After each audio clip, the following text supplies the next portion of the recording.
This video is brought to you by Sailrite. In this video we will install a roller clutch shade kit with Fabric Plus fabric from Sailrite. After watching this video, you too should be able to make and install your very own roller shade kit from decorative fabrics available from Sailrite.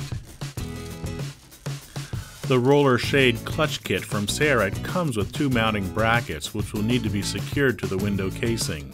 The written instructions will include illustrations showing multiple ways to secure the brackets, either by inside mount or outside mount. The clutch side bracket will secure the actual clutch system, so we will mount this bracket to the side of the window, which will eventually include the clutch system with the bead chain loop.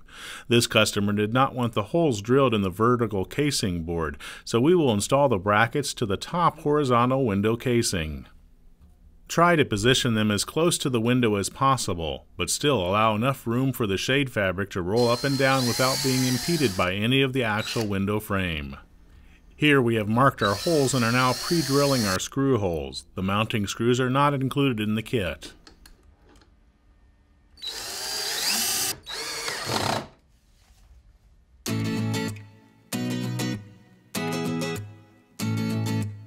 Once the brackets are installed, we will take a measurement from bracket to bracket across the width of the window.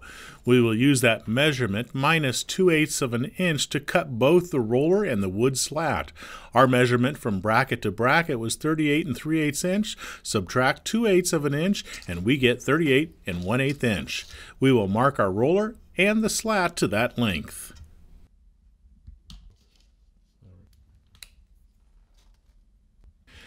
Cut the metal roller with a hacksaw or a reciprocating saw as shown here. Cut the wood slat with a wood saw. To fabricate the shade fabric, we will take a length measurement of the window opening and add about 9 to 10 inches to that measurement to include for the slat pocket at the bottom of the shade and also for the excess fabric, which should always stay wrapped around the roller at the top. We will use the metal roller to mark our fabric to the correct width. Line up the end to the edge of the fabric and mark the opposite side of the fabric. If your fabric has an unusable fabric salvage edge, you will need to cut it off first. If the fabric does not unravel, you can use scissors. If it unravels, you may be able to use a hot knife, but be careful to cut cleanly so as not to cause excessive burning to the edge. Another way to keep the edge of the fabric from unraveling is to use a serger sewing machine and serge the edge. You should not create a hem in the roller shade panel, as this will not allow the roller shade to roll up evenly. We are striking lines on the fabric to the correct size and then ensuring that the edges will be straight with an L square.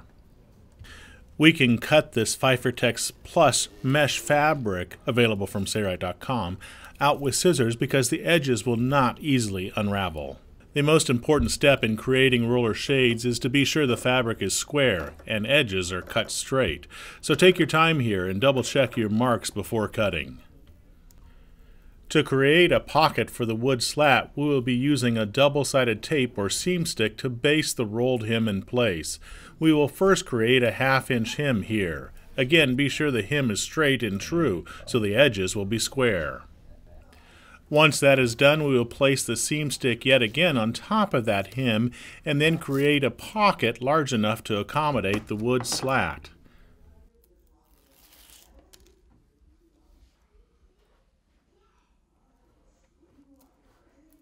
Before sewing it in place, be sure it is correct with the L square. If not, make adjustments by unsticking and reapplying. If you do not have seam stick, you can use pins to hold the fabric in place. We are going to use the popular Sailrite Ultrafeed LS1 sewing machine. This is an excellent heavy-duty walking foot sewing machine that is portable yet tough as nails. We're using a monofilament clear thread, but a V69 thread will also work great for roller shade fabrics. We're just sewing the pocket in place along the top of the folded edge.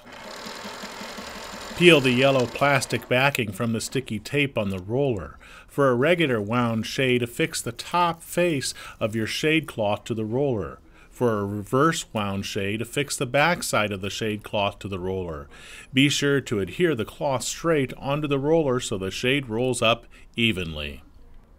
We will roll up the fabric onto the roller, then insert the wood slat into the pocket.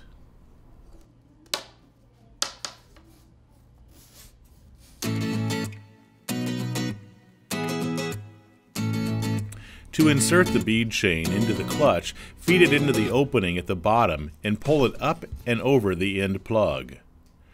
Push 2 consecutive beads into the bead opening cogs on the pulley. Once those 2 beads are seated in the cog opening correctly, start pulling the excess bead chain clockwise. This will allow the beads to become seated in the cogs as the pulley turns clockwise. Insert the clutch and end plug into the ends of the roller. Be sure you insert the clutch on the correct end so the fabric shade rolls off the front or back side as you desire. You may need to carefully hit the clutch or end plug with your hand to seat them into the roller all the way. Our shade is not an outside mount, so we will not use the bracket covers. If yours is an outside mount, now is the time to slide the open end bracket cover onto the clutch bracket and the closed end bracket cover on the end plug bracket. To install the roller, push shade clutch straight into the blade of its bracket. Then lower the lug of the end plug into the V of its bracket. Then rotate the riveted retainer portion to lock the lug in position. Next, we will install the universal drive tension device. This device not only helps to reduce the risk of a child's access to the bead chain loop, but it also keeps the loop along the side of the window shade under slight tension, which makes the loop look better. Included in the kit are a bracket for an outside mount and another for an inside mount. We will be using the inside mount bracket. Attach the device to the bracket with a short screw which is included in the kit.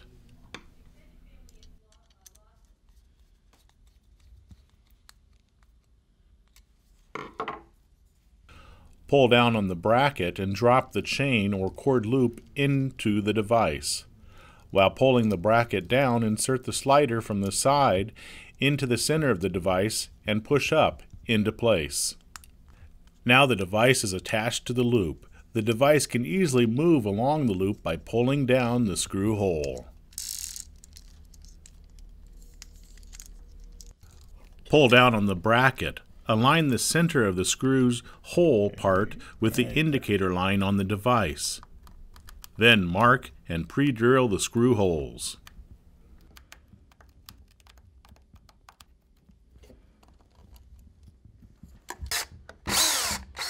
We find that detaching the bracket from the device makes the installation of the bracket easier. So we will remove the small screw. We chose not to use the included screws to install the bracket, but instead used brass screws that look better with our oak background. Now reattach the device to the bracket with the short screw yet again. Check to ensure the loop can move freely through the device without engaging the lock, and you are done. Stay tuned for the materials list and the tools that were used to install this roller shade clutch kit. For our roller shade, we used a Fabric.min Plus mesh fabric. Fabric.min Plus is an excellent choice for roller shades because it provides great shade factor and does not need to be hemmed or serged along the edges.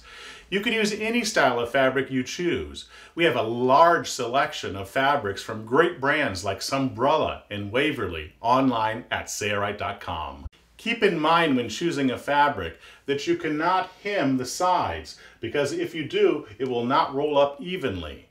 So you'll either have to use a fabric that does not unravel, or you'll have to pick a fabric that you can cut with a hot knife. You can also serge the edges. Let's now take a look at the materials and tools that were used to install this roller shade. For more information and supplies, be sure to visit the Sailrite website to pick the roller shade kit and also the decorative fabric of your choice. For more free videos like this, visit the Sailrite website or subscribe to the Sailrite YouTube channel today. It's your loyal patronage to Sailrite that makes these free videos possible. Thanks for your loyal support.